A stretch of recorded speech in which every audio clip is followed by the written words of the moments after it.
Today we're going to talk about whiskey buzzwords, specifically transparency.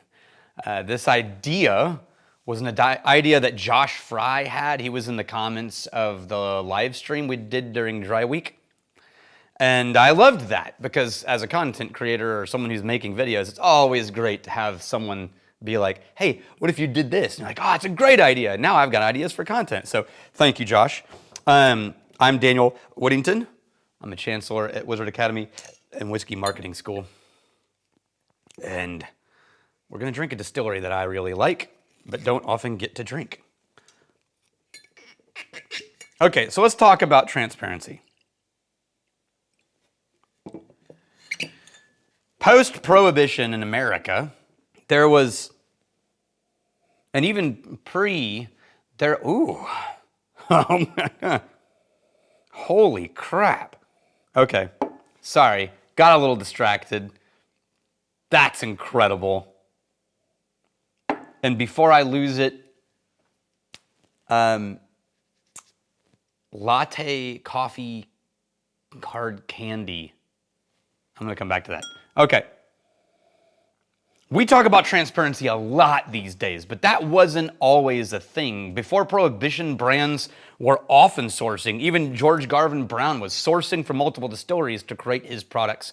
And then we hit Prohibition and we shrink from all the distilleries to 8, making all the brands. And then post-Prohibition, they pretty much, then we have, World War II, and then we have, the Korean War, and there's sort of not a lot of growth in whiskey, and the big players had more than a decade to dominate the scene and own the scene and the brands and the market and the shops. And so there's not, like, we know pretty much that all the whiskey on the shelves is being made by one of these 8 people, and no one really cared. They cared about what was the brand and the brand they had fallen in love with, and that was the end of the conversation. What brought about this whole new problem with transparency was the craft movement, American craft movement. This happened also in Scotland and Ireland. The craft, especially Ireland, good Lord. The craft movement shows up, and the early players in American craft spirits, especially whiskey, were purists and makers who wanted to, because they were very much carving out territory where in most states, they didn't even know if it was legal to do what they were doing. Many distilleries had to change state laws in order to open a craft distillery.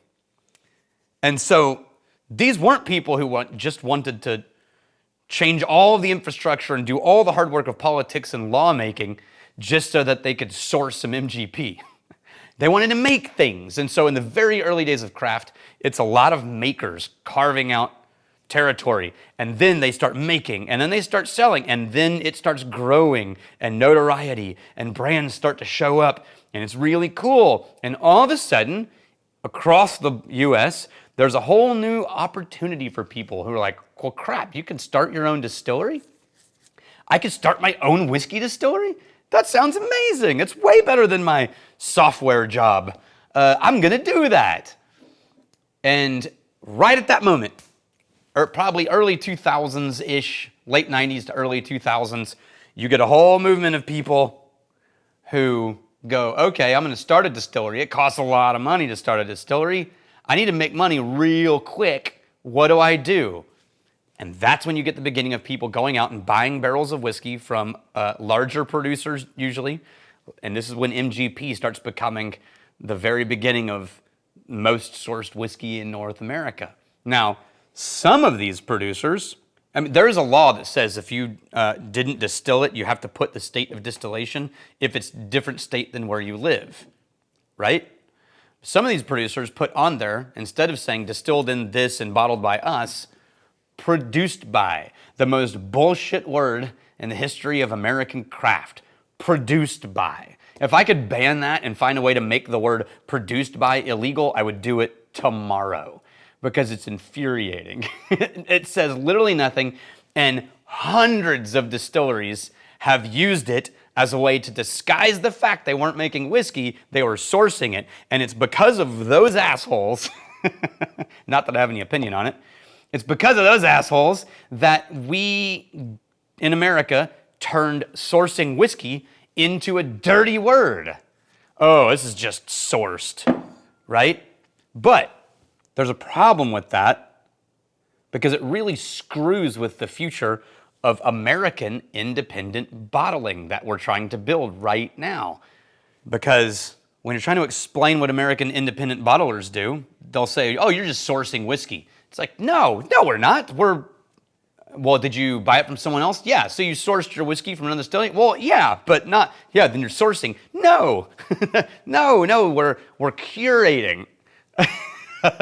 And then you just sound like you're always on the defensive. And why do we have to do this? Because so many freaking brands in the American market have sourced and lied, or just bought a whole bunch of whiskey from other people, rebranded it, slapped their label on it, and said, here's our new cool shit that someone else made, and they never say that second part. And that's made it a really hard world for independent bottlers. Now, I'm going to talk about what I think the future should be and where transparency should matter, right? But first, we're going to talk about this. This is 80 Rattray. 80 Rattray is a old school company. It goes back to the 1800s Rattray. Andrew Dewar Rattray, A.D. Rattray. And he starts this brand. It's a merchant brand. They're already doing wine and other merchant spirits. They get into whiskey. They start sourcing and releasing. This is the early era of merchant bottlers like Johnny Walker. And then eventually it ends up in the Walker-Morrison family. And the Morrison family effectively spearheads the Rattray brand. The company at one point buys and becomes Morrison Bowmore, and then that whole portion where they own Bowmore Distillery, and that gets sold off. Rattray gets brought back into the Morrison family, and it's very complicated, but Stanley Morrison was still picking the cask collection series for 80 Rattray as recently as the last decade or so. This is 13-year-old Fettercairn. Now, Fettercairn is a Highland distillery that I stumbled onto about 12 years ago, and immediately fell in love with it. It was the one I got was Fettercairn Fior, F-I-O-R, and it was just a magical creature, and I still to this day love it. And Fettercairn's hard to get your hands on, and so anytime I find a bottle of Fettercairn, I buy it, no questions asked. They have this really weird thing, side note, that I promise, I'll keep this shorter. They do this really weird thing, which is back in the early days of Fettercairn Distillery, they discovered that if instead of making really, really, really tall stills with a really, really high line arm shape on that line arm, that if they cooled down the actual still, it increased reflux drastically. And so they installed copper tubing around the top of the still before the line arm and just ran cold water down the outside of the still. So the whole time they're making whiskey, they're running cold water down the outside of their still, and it increases reflux and creates this really unique, light and fruity character for a Highland distillery.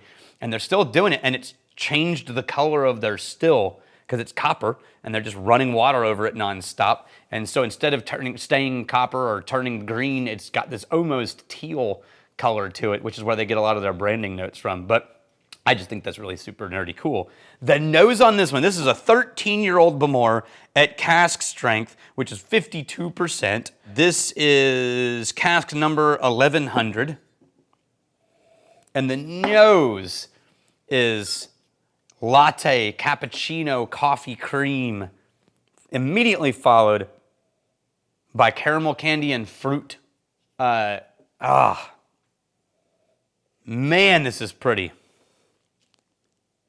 If you let it sit for a while and you acclimate to that almost coffee note, and it's not coffee like Westland where they're like roasted malt, single malts. It's a way lighter, more delicate thing. This is a bourbon barrel aged. And then it gets into almost darker versions of light fruits. Man.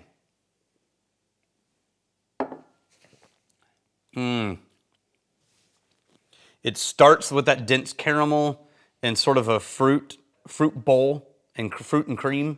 Not quite berries, but almost.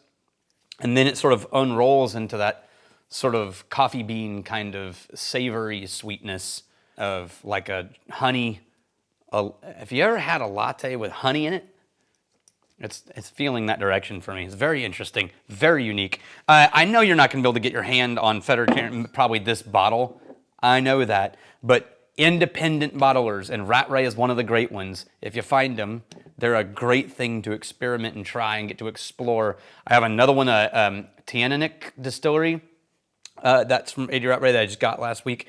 And they've just got a great palate. And it really is people who are curating interesting whiskey selections for you, right? That's what an independent bottler should be. So, in the future, what is the gold standard for transparency? I think there's two approaches, and I think one of them, even though I wouldn't do it, is fair, and the other one is what I believe the future is that I want to be a part of. So the first is,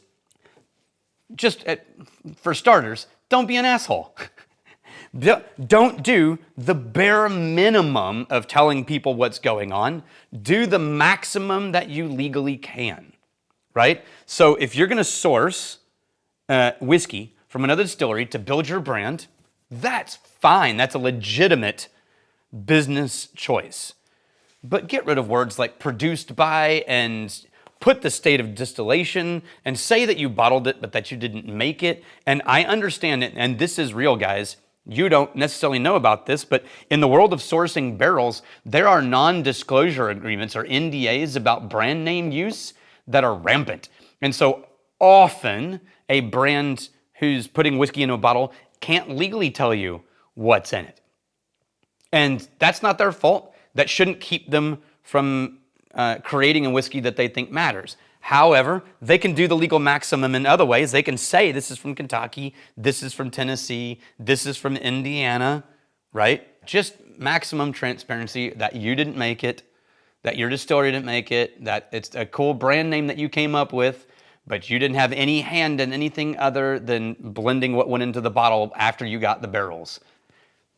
And that's a real thing, right? Being able to blend a consistent product from unique barrels, that's a real talent. So talk about that. Say we bought these barrels from someone else and then we blended them to create what you know and love.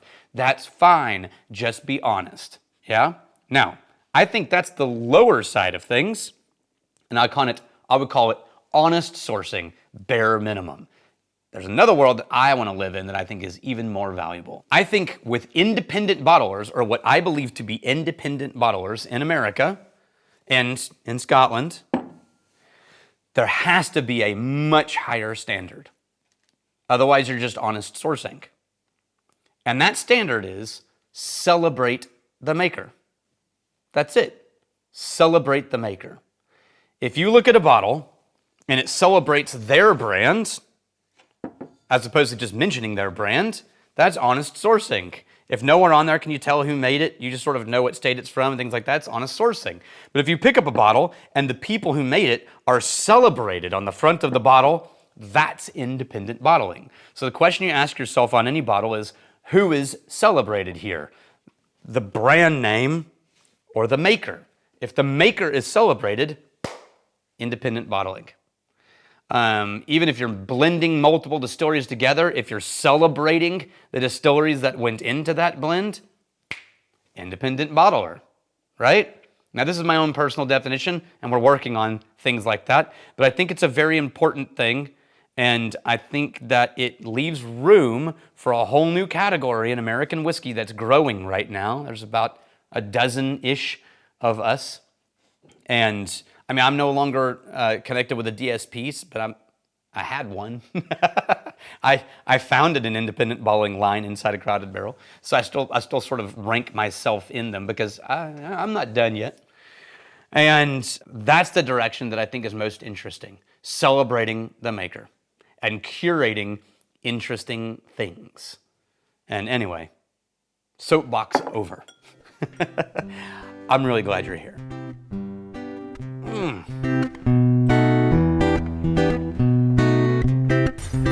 This episode was independently bottled by me and Mike. So do us a favor and like and subscribe.